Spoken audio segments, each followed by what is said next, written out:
o nosso trabalho sobre atividade integradora é um artigo onde a gente procura saber o direcionamento do processo inflamatório com as respostas de citocinas perante o feedback tanto negativo quanto positivo socialmente no indivíduo.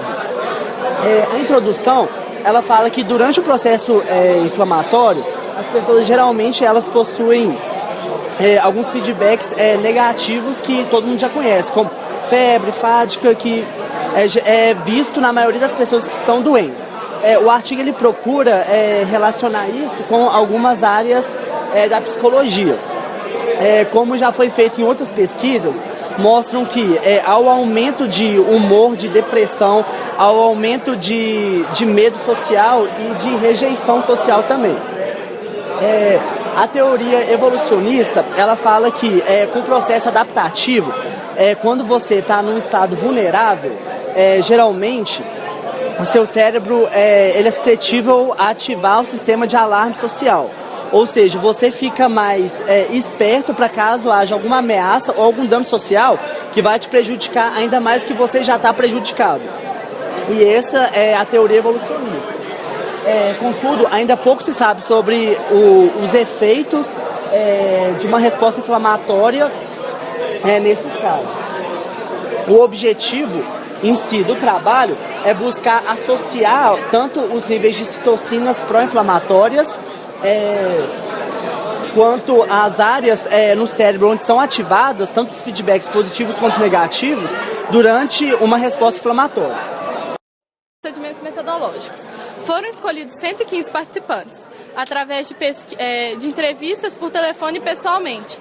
E nessas entrevistas foram excluídas as pessoas que não poderiam participar do exame, tipo grávidas, pessoas com claustrofobia, porque seria usado o exame de ressonância magnética, e pessoas com AIDS, porque seria analisada a resposta inflamatória. Aí esses participantes foram em primeiro contato para a clínica. Lá na clínica eles receberam no braço dominante, eles tinham extração de sangue de hora em hora durante todo o experimento. E no outro braço foi inserido uma solução salina e drogas. Aí, depois dessa aplicação, teve um período de 90 minutos de adaptação. Nesse período, 10 minutos foram usados para fazer uma entrevista que foi gravada entre os participantes. Entrevista que perguntavam coisas do tipo: qual a sua maior qualidade? Qual o seu maior medo?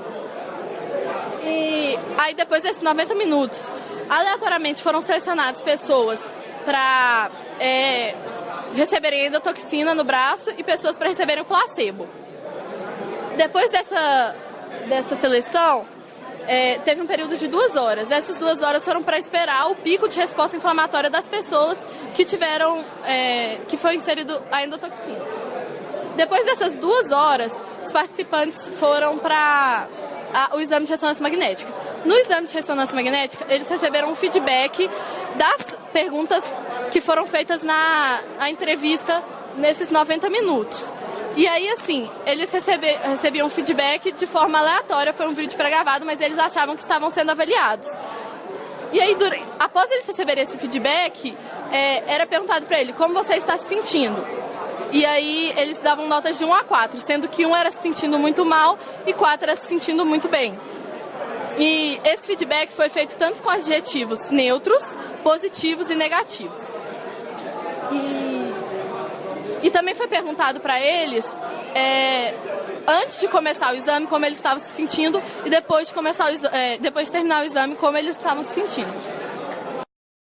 Foi percebido, quando a resposta inflamatória, que os participantes do efeito da endotoxina tiveram maior aumento nos níveis de IL-6 e TNF-alfa, comparado ao grupo do placebo, que já era esperado.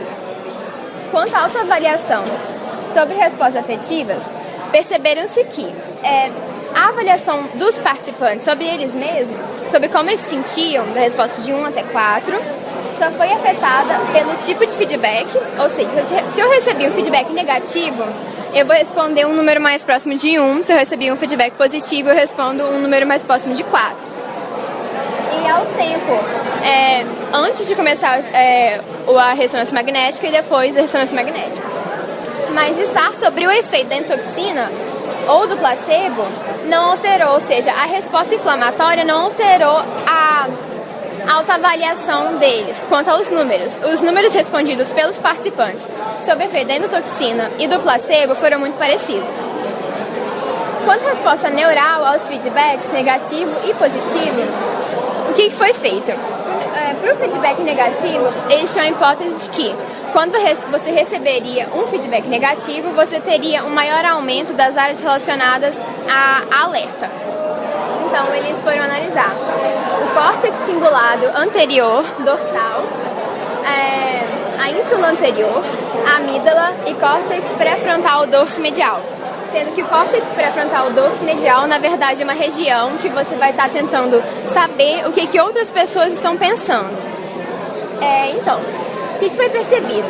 Que em todas essas 4 regiões analisadas do feedback negativo, tiveram um aumento dos participantes sobre o efeito da endotoxina.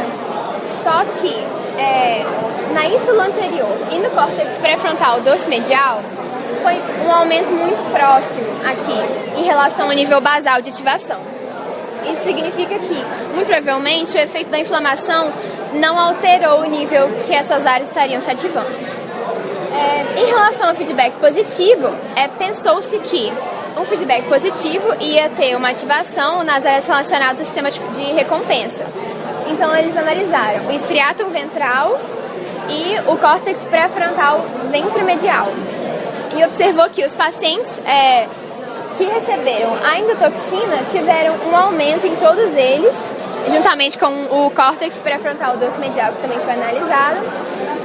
E foi uma diferença muito significante, porque os participantes sobre o efeito do placebo tiveram até uma diminuição na ativação dessas áreas. Então, o que a gente pode estar inferindo aqui? Que existe uma relação de dualidade no efeito dessas citocinas, dessa inflamação. Ou seja, a citocina tanto vai contribuir para uma ativação das áreas relacionadas ao alarme, quanto uma ativação das áreas relacionadas ao sistema de recompensa, dependendo da situação. E sobre as correlações entre a resposta neural e inflamatória, quando eles foram comparar o exame de sangue e a ressonância magnética, perceberam que, quanto ao feedback positivo, em relação à citocina IL-6, que foi analisada no exame de sangue, não houve nenhum tipo de correlação entre as áreas que foram analisadas. Ou seja, o estriato ventral, o córtex pré-frontal ventromedial e dorso medial. Já quanto ao feedback negativo, eles encontraram sim relações da IL-6, mas somente com a ínsula anterior, amígdala e córtex pré-frontal dorso medial. A gente tem que esses pacientes submetidos a uma inflamação aguda vão ter uma maior ativação das áreas neuronais relacionadas com o alarme. Isso é muito importante para entender que os efeitos que uma inflamação trariam em nós indivíduos, no nosso psicológico, no nosso comportamento social. E além disso, é interessante saber que esse artigo foi uma pesquisa que expôs informações, mas que não dá uma continuidade sobre muitas perguntas como por que isso acontece e quais são os mecanismos por quais isso acontece, dando margem a muito mais pesquisas que envolvam essa linha de raciocínio.